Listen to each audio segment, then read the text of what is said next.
अस्सलाम वालेकुम दोस्तों, अॼु तव्हांजे लाइ हिकु अहम ख़बर अची चुकी आहे। वॾी ख़बर आहे, ख़ासि करे जेको आहे मुहबतुनि जो माॻ ऐं तकरार ड्रामे जे हवाले सां जेको अज़ीज़ कामरानी आहे उन जे हवाले सां हिकु वॾी अपडेट अची वई आहे। उहो तव्हांखे ॿुधाईंदासीं।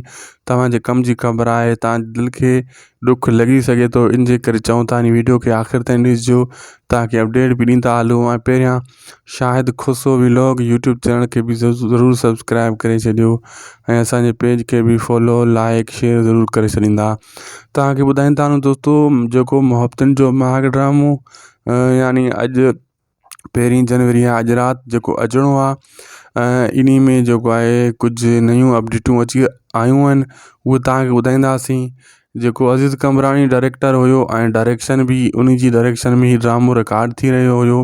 2-3 ॾींहं पहिरियों तव्हां ख़बर ॿुधी हूंदी त उन जे वालिद साहब जी फ़ौतगी थी वई। उनजो वालिद साहब इन फ़ानी दुनिया मां हलियो वियो, ठीकु आहे। ऐं इन जे करे रिकॉर्डिंग रुकिजी वई हुई ऐं हू अफ़सोस में हुयो, पंहिंजे सदमे में हुयो ऐं रिकॉर्डिंग तुर ब्रेक लॻी वई। हाणे जेको 1 जनवरी ते पहिरीं किस्त अचणी हुई, उन जा 50% चांस थी विया आहिनि।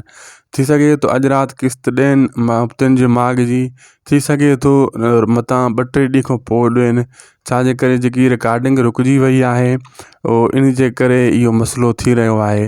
हाणे नई अपडेट जेका आई, असां तॾहिं खणी आयासीं ऐं सभ खां पहिरियां असां सोचियोसीं तव्हां ताईं पुॼायूं। इन शइ जी पक न आहे, लेकिन अपडेट ईअं ई आहे। तव्हांखे थोरो ॾुखु ज़रूरु थियो हूंदो, लेकिन अॼु राति किस्त 50% चांस आहिनि। तकरार जी किस्त अची वेंदी, लेकिन मुहबतुनि जो माॻ आहे मतां अॼु राति न अचे ऐं अची बि सघे थी, इहा बि पक न आहे। ऐं कुझु रिकॉर्डिंग रुकियल आहे, इन जे करे ईअं थियो आहे। बहरहाल अॼु राति ॾिसूं था, इंतज़ारु कयूं था, तव्हां बि इंतज़ारु कयो, वरी ख़बर पइजी वेंदी ऐं मिलंदासीं वरी तव्हां सां असां नेक्स्ट वीडियो में। सब्सक्राइब ज़रूरु कंदा चैनल खे। ख़ुदा हाफ़िज़।